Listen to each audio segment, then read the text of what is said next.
Student, welcome to my channel. So previous lecture में हमने classification of change को पढ़ा था और हमने ये समझा था कि क्लासिफिकेशन ऑफ चेंज दो टाइप के होते हैं, एक फिजिकल चेंज और दूसरा केमिकल चेंज। तो आज के लेक्चर में हम केमिकल चेंज को डिटेल में समझेंगे। बेसिकली केमिकल चेंज इज हमारा chemical reaction, chemical change is equal to chemical reaction. तो साइंटिफिक लैंग्वेज में केमिकल चेंज को हम लोग केमिकल रिएक्शन बोलते हैं। Chemical reaction, what is chemical reaction? A process in which one or more substances changes into new substance with different properties is called chemical reaction. One or more substance means substance एक भी हो सकता है, substance दो भी हो सकता है। Change into new substance, new substance का यहाँ पे new substance का मतलब है, new substance means ये जो न्यू सब्सटेंस बन रहा है, जो बनता है, उसी प्रोसेस को हम लोग केमिकल रिएक्शन बोलते हैं। New substances with different property, basically जो न्यू सब्सटेंस बनेगा उसमें प्रॉपर्टीज भी हमारी क्या होगी, डिफरेंट होगी। एग्जांपल अगर देखें, when hydrogen gas reacts with oxygen gas it forms water. Here hydrogen gas, क्या हाइड्रोजन गैस वाटर है? क्या ऑक्सीजन गैस वाटर है? No, hydrogen gas is a different substance and oxygen is a different substance. When it reacts it forms a water. Water is also a completely different substance. यहाँ पे जो नया substance बन रहा है उस वो क्या है, water है। और ये किससे बन रहा है? ये दो substance है, हाइड्रोजन और ऑक्सीजन से।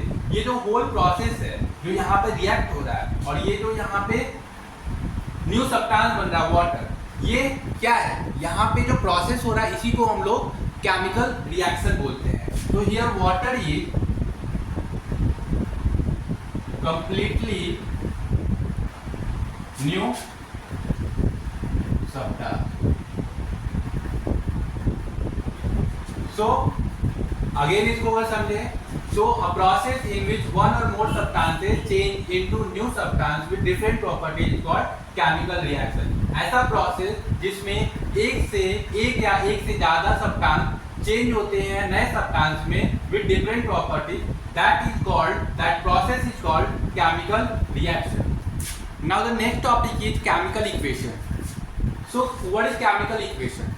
So chemical equation is nothing but it is a short and symbolic representation of a chemical reaction using chemical symbols and formula. So chemical equation को शॉर्ट और सिंबॉलिक रिप्रेजेंटेशन का जो तरीका होता है जिसमें हम लोग सिंबल्स और फॉर्मूलाज को यूज करते हैं उसी को हम लोग केमिकल इक्वेशन बोलते हैं। Instead of writing hydrogen gas reacts with oxygen gas to form water, we can write like this, like we can write hydrogen को हम लोग इसका केमिकल फॉर्मूला लिख सकते हैं H2, ऑक्सीजन का जो केमिकल फॉर्मूला हम लोग लिख सकते हैं O2 and that water is basically H2O। मतलब यहाँ पे हमने क्या किया, हाइड्रोजन को हमने शॉर्ट फॉर्म में लिखा है H2 जिसका इसका केमिकल सिंबल है, ऑक्सीजन को हमने शॉर्ट फॉर्म में लिखा है जिसका केमिकल सिंबल है, और H2O। जब ये दोनों रिएक्ट होगा तो क्या बनेगा, H2O बनेगा, जो कि हमारा वाटर का केमिकल फॉर्मूला होता है। शॉर्ट फॉर्म में ये लिखने का तरीका होता है, ठीक है। इसी को हम लोग बोलते हैं केमिकल इक्वेशन। यहाँ पे कुछ सिंबल्स हैं, जैसे कि यहाँ पे जी क्या है, यहाँ पे जी जो बता रहा है वो इसके स्टेट को बता रहा है। ये जो हाइड्रोजन जो है वो किस स्टेट में, ये गैसियस स्टेट में, यानी कि ये गैस है। तो ये जो G this is the gas and this is L for liquid. यहाँ पे मैंने सिंबल्स यहाँ पे लिख दिए हैं, जैसे कि symbol S for solid, L for liquid and G for gas and A Q and PPT. ये दो तरीके के न्यू आप लोग को मिलेंगे इस चैप्टर में, जो कि आप लोग इससे पहले आई होप ना पढ़ा हो। अगर पढ़ा है तो सही है, मैं आपको इसको समझा भी देता हूँ। एक्वस क्या होता है, that is dissolve in water. ऐसा सब्सटेंस जो वाटर में इजीली डिजॉल्व हो उसको हम लोग एक्वस बोलते हैं। प्रेसिपिटेट जो होता है that is not dissolve in water, मतलब ये वाटर में डिजॉल्व नहीं होगा। So next topic is how to write chemical formula. आज हम केमिकल फार्मूला लिखने का मेथड समझेंगे बहुत ही इजी वे में। केमिकल फार्मूला लिखने से पहले कुछ हम रिवीजन करेंगे, अपने प्रीवियस क्लास के कुछ कॉन्सेप्ट को रिवाइज करेंगे जो कि हमारे लिए बहुत इंपॉर्टेंट है। हमने कुछ आयंस को पढ़ा है। आयंस बेसिकली क्या होता है, व्हेनेवर एटम्स लूजेज और गेन्स इलेक्ट्रॉन्स, उसको हम लोग क्या बोलते हैं, आयंस बोलते हैं। आई होप आप इसको रिकॉल कर पा रहे होंगे। ये एक्चुअली हमने अपने प्रीवियस क्लास में पढ़ा है। अगर आपने नहीं भी पढ़ा होगा तो आज मैं आपको ये पूरा का पूरा एक सीट दूंगा, आप उसको याद कर लेना। देन जब आप केमिकल फार्मूला का मेथड समझ लोगे, ये याद कर लोगे, तब जो मेथड आप समझोगे वो आपके लिए बहुत ही इजी हो जाएगा। तो यहाँ पे कुछ आयंस है जो कि हमारे क्या है, कुछ मेटल आयंस है, कुछ नॉन मेटल्स हैं और कुछ पॉलीएटॉमिक। तो जो हमारे ये जो सोडियम क्या है, सोडियम का symbol Na, that holds positive ions, potassium K+, silver Ag, copper first Cu+, magnesium Mg2+. 2+ means it holds 2 ions, 2 charge, calcium Ca2+, zinc Zn2+, iron 2 that is ferrous Fe2+, copper second Cu2+, lead Pb2+, barium Ba2+। ये जितने भी ions हैं metal हैं।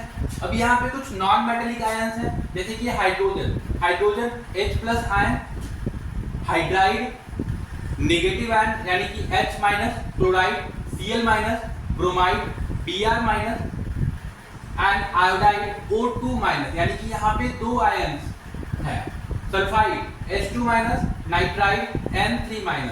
ये जितने भी हैं ये सारे यहाँ तक नॉन मेटेलिक हैं। यहाँ पे कुछ हमारे मेटल वाले हैं, जैसे कि एल्यूमिनियम क्या है, Al3+, यानी कि इस पे कितना चार्ज है, 3+ का है। आयरन 3+, फेरिक, जिसको हम लोग फेरिक बोलते हैं, Fe3+, यहाँ पे 3 चार्ज है।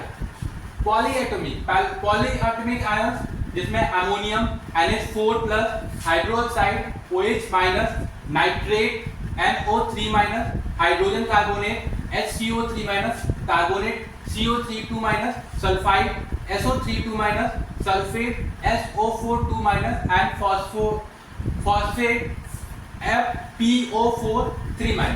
ये जितने भी आयंस हैं आप इसको याद कर लो। अगर याद कर लोगे तो आपके लिए बहुत इजी हो जाएगा। इस केमिकल फार्मूला को लिखने का जो मेथड है मैं आपको समझाऊंगा, वो आपके लिए बहुत इजी हो जाएगा। आप इसको नोट डाउन कर लो, देन मैं केमिकल फार्मूला लिखने का जो मेथड है वो समझाता हूँ। बहुत ही इजी वे में आज हम लोग केमिकल फार्मूला लिखने का मेथड, किसी भी केमिकल फार्मूला को हम लोग इजीली लिख पाएंगे। सो आयंस के डेटा को हमने पूरा समझ लिया। अब जो है हम लोग chemical formula, how to write a chemical formula.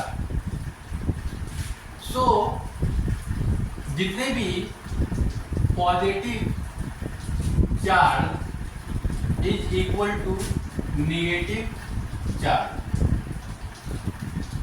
मतलब कंपाउंड जो होगा क्या होगा, इलेक्ट्रिकली न्यूट्रल होगा।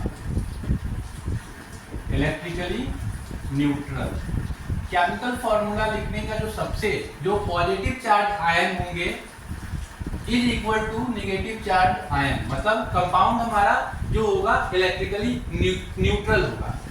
इसमें हम जो मेथड यूज करेंगे क्रिस क्रॉस मेथड, मतलब किसी भी फार्मूला को हम लोग क्रिस क्रॉस मेथड से लिखेंगे।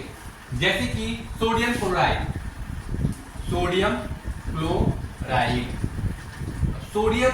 सोडियम इज बेसिकली इसमें प्लस आयन और कैल्शियम माइनस। तो यहाँ पे आप देख सकते हो सोडियम इज बेसिकली यहाँ पे पॉजिटिव है और यहाँ पे निगेटिव है।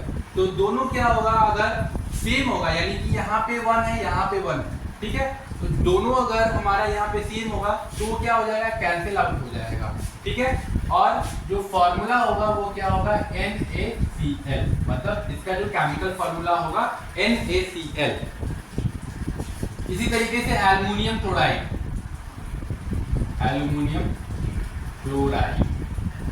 एल्युमिनियम का कितना होता है हमने पढ़ा है अभी। एल्युमिनियम 3 होता है, 3 plus iron and chloride, chloride basically -1। अब देखो ये क्या होगा, यहाँ पे एल्युमिनियम जो होल्ड कर रहा है 3, वो क्लोरीन के पास चला जाएगा और ये एल्युमिनियम के पास आ जाएगा, मतलब इसका इसके पास आ जाएगा और इसका इसके पास आ जाएगा।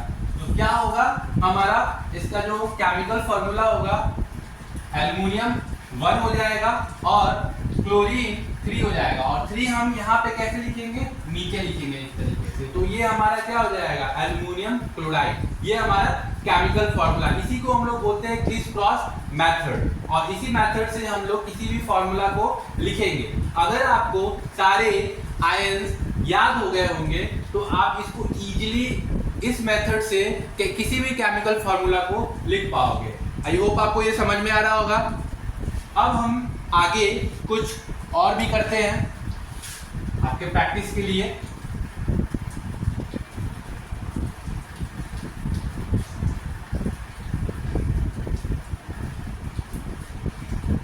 जैसे ferrous sulphate, ferrous sulphate, ferrous sulphate, ferrous का क्या होता है, Fe2+, और सल्फेट बेसिकली SO4 2-। तो यहाँ पे देखो, ये यहाँ पे सेम नंबर है, यहाँ पे सेम है, दोनों के पास सेम नंबर है, तो ये क्या हो जाएगा, कट हो जाएगा। यानी कि इसका जो फॉर्मूला होगा, केमिकल फॉर्मूला FeSO4, हमारा ये फॉर्मूला होगा इसका केमिकल फॉर्मूला। इसी तरीके से अगर लीड नाइट्रेट, लीड नाइट्रेट का अगर हमको केमिकल फॉर्मूला लिखने के लिए मिल जाए तो कैसे लिखेंगे, लीड का क्या होता है Pb2+, और नाइट्रेट, नाइट्रेट क्या होता है NO3-, यानी कि 1-। ये क्या है, डिफरेंट सिंबल है, यहाँ पे नंबर जो क्या है दोनों के पास अलग अलग है, तो ये क्या होंगे, इसका इसके पास चला जाएगा और इसका इसके पास आ जाएगा। तो ये क्या हो जाएगा, Pb, और ये कितना हो जाएगा NO, अब NO3, यानी कि NO3 कितना हो जाएगा इसके पास, NO3 के पास कितना आ जाएगा 2। तो ये क्या हो जाएगा, लीड नाइट्रेट का केमिकल फॉर्मूला हो जाएगा। इसके आगे हमारे पास और भी है, जैसे कि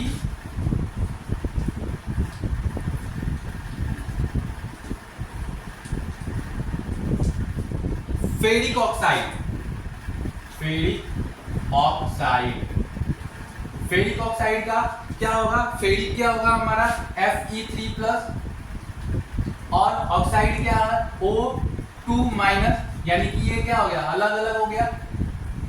तो ये क्या हो जाएगा, Fe का O के पास चला जाएगा, ऑक्साइड के पास, और ऑक्साइड वाला किसके पास आ जाएगा, Fe के पास। यानी कि कितना हो जाएगा Fe2 और O3, यानी कि इसका केमिकल फॉर्मूला क्या हो जाएगा Fe2O3, फेरिक ऑक्साइड का केमिकल फॉर्मूला Fe2O3 हो जाएगा।